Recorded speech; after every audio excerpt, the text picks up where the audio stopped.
குடும்பம் என்பது சுகமளிக்கும் இடம்.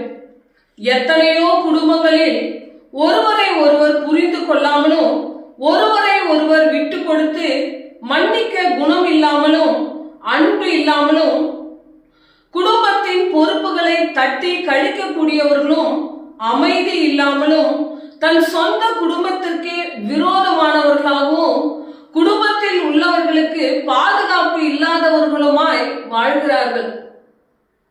கவனிக்கக்கூடியவைகள் கிறிஸ்துவுக்குள் இருந்து கொண்டு அன்பும் தியாக உணர்வும் இல்லாமல் அன்பிற்கு பதிலாக பகையையும் விரோதத்தையும் வளர்த்து கொண்டு தன் வாழ்க்கையிலே கசப்போடு வாழ்கிறீர்களா? அப்படியானால் நீங்கள் கிறிஸ்துவின் பிள்ளைகளாய் இருக்க முடியாது. அங்கே கிறிஸ்துவினுடைய சாட்சியும் கூட அற்று போய் விடுகிறது. இந்த உலகம் உங்களை காயப்படுத்தும் பொழுது உங்கள் குடும்பம் தான் உங்களுக்கு ஔஷதம்.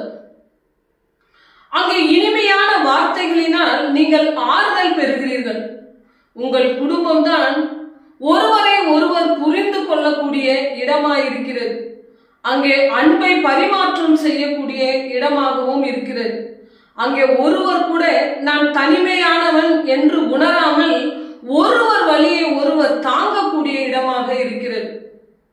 குடும்பத்திலே அன்பு இல்லாமல் அங்கே குற்றப்படுத்தக்கூடிய இடமாக இருக்கக்கூடாது.